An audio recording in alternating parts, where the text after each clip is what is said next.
दाखिल करवा दिया है भूपेंद्र मलिक का, किस तरह की तैयारियां हैं वो भारतीय जनता पार्टी, वो जननायक जनता पार्टी वो कर रही है? आज करनाल लोकसभा और सोनीपत लोकसभा के दोनों उम्मीदवारों के नामांकन भरवाए गए हैं। जनता का भरपूर समर्थन भी मिला है, जोश भी दिखा है और मैं मानता हूं कि दोनों सीटों पर एक नया इतिहास जननायक जनता पार्टी रचेगी।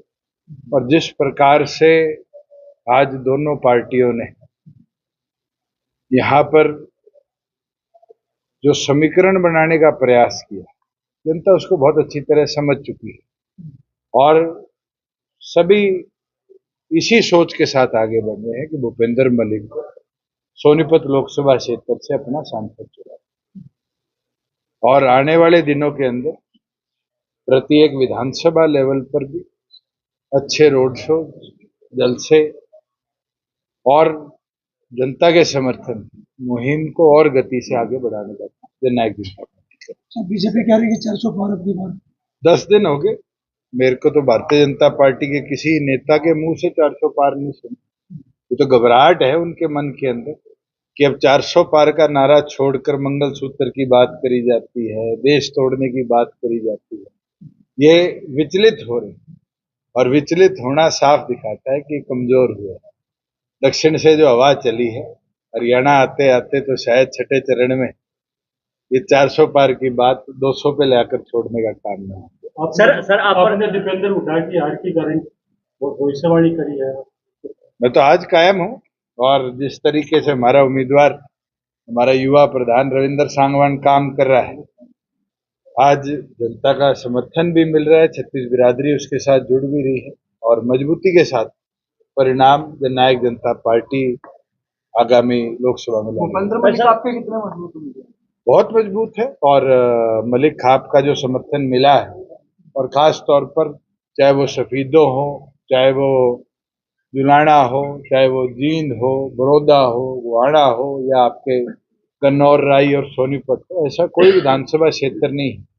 कांग्रेस के उम्मीदवार को तो शायद सफीदों के लोग भी पूरी तौर पर नहीं जानते और वही जो बीजेपी का उम्मीदवार है उसकी जान पहचान अगर मिलेगी तो सोनीपत राई में मिलेगी। तो ऐसा उम्मीदवार जिसकी 9 के 9 हल्कों में जान पहचान हो, जनता का समर्थन जिसको मिले, वो अपने आप चुनाव के अंदर मजबूत है।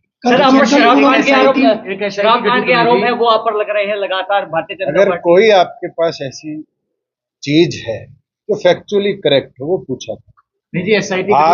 आरोप प्रतिया आप SIT की रिपोर्ट तो पढ़ लो, 450 पेज की, हर रोज एक ही सवाल पूछना और एक ही जवाब में 4.5 साल से देता आ रहा हूं, तो नई चीज नहीं है। और मैं तो बारी बारी बोलता आया हूं, जिसने जो इंक्वायरी करानी है करा ले। मुख्यमंत्री ने कल कहा कौरव और पांडवों की लड़ाई है, अब की बार लोकसभा चुनाव में किस तरह देखते हैं?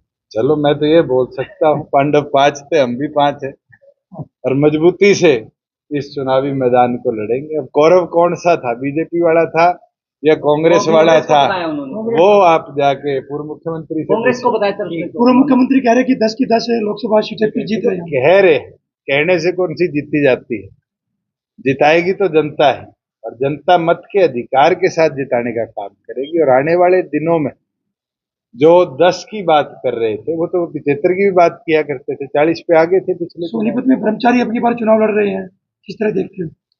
भारी कैंडिडेट है, हरियाणा का तो वोटर भी नहीं है और ना जनता जानती। मुझे नहीं लगता कि अपनी जमानत भी सोनीपत लोकसभा में बचा। तो आपने एक बड़ा आरोप लगाया भूपेंद्र हुड्डा पर, जो पुत्र मोह में अंधे हो चुके हैं। कोई पहली बार हुए हैं। जिस तरीके से करनाल लोकसभा के अंदर आज के दिन बिना कांग्रेस के डिक्लेयर करे विधानसभा का कैंडिडेट कर दिया, सबसे बोधा लोकसभा का कैंडिडेट उतार दिया, ये साफ दिखता है कि करनाल की दोनों सीटें बीजेपी को मदद करने के लिए और रोहतक अपने छोरे को जिताने के लिए उसने कांग्रेस का सत्यानाश कर दिया। कुलदीप शर्मा का बेटा तैयारी कर रहा था, कड़े गया। आपके यहाँ से इतने सालों से सुरेंद्र दैया तैयारी कर रहा था, कहाँ गए? आज के दिन किरण चौधरी जी की बेटी श्रुति चौधरी तैयारी कर रही थी, कड़े गई। आज के दिन कैप्टन अजय यादव तैयारी कर रहे थे, कड़े गए। ये पुत्रमोही है, जहां औरों का पत्ता काट दिया अपने छोरे को जिताने के लिए। सर किसान आपका विरोध है वो कर रहे हैं इस पर आप क्या आपने कहा कि इन्हें मेरा लोगों तो को मिला है। 3 दिन पहले बडेसरा में 4 छोरों ने विरोध किया और उसमें एक इनेलो का पदाधिकारी था। वीडियो नहीं देखी तो मैं भेज दूंगा। जब मैंने उससे पूछा तो इनेलो में, कहता हाँ हूँ, विरोध कर रहा है तो कहता जी आपने मेरे भाई की ट्रांसफर नहीं करा। अगर इस सोच के साथ विरोध है तो फिर ये साफ है कि किसान की वेशभूषा के अंदर आज पॉलिटिकल पार्टी के लोग कहीं ना कहीं भ्रमित करने का काम कर रहे हैं। और लोग समझ रहे हैं, दिन प्रतिदिन समझ रहे हैं कि इलेक्शनों के अंदर इस तरह से भ्रमित कर वोटर को विचलित नहीं कर। जब आप सरकार के हिस्सेदार थे और आज जो है फसल आ रही है मंडियों में, कितना अंतर मानते हैं? क्या पेमेंट आप बता दो, गुहाना मंडी खाली हुई आज तक तो नहीं। और जिस तरह के हालात हैं, 60-62% प्रदेश में लिफ्टिंग हुई, अभी भी अनाज पड़ा है मंडी के अंदर जो खरीदा नहीं गया। ये साफ दिखाता है कि मेयर फेलियर है। और नए मंत्री को या नए मुख्यमंत्री को अभी तक शायद ये समझ भी नहीं आया है कि किस तरीके से जो फसल खरीद की प्रक्रिया है वो चलती है। ये सीखना बहुत जरूरी है। ये बहुत लंबा प्रोसेस है। हमें भी 4.25-4.5 साल लगे थे, जिसमें हमने किसान को 2 दिन में पेमेंट देने की व्यवस्था बनाई, तुरंत उसकी खरीद की व्यवस्था बनाई। आज आप उठा के देखो, सरसों की 22 दिन हो गए, आज तक पेमेंट नहीं है। 17 दिन हो गए किसानों को गेहूं मंडी में घेरे, आज तक पेमेंट नहीं है। ये दुर्दशा क्यों बनी?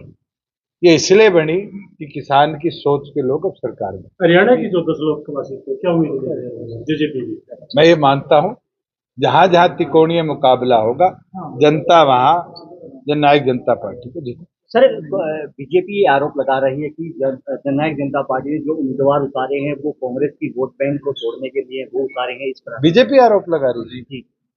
मैं तो एक चीज बोल सकता हूं, चाहे हमारे पालाराम सैनी हो, डॉक्टर किरण पूनिया हो, रमेश खटक हो, श्रीमती नैना चौटाला जी हो, रविंदर सांगवान हो, भूपेंद्र मलिक हो, देवेंद्र काद्यान हो, राहुल फाजिलपुरिया हो, राव बहादुर सिंह हो या नलिन हुड्डा हो, आज 5 युवा, 2 महिला, 3 बैकवर्ड, SCA और SCB, BCA और BCB, इससे अच्छा समीकरण हरियाणा में किसी पॉलिटिकल पार्टी ने नहीं।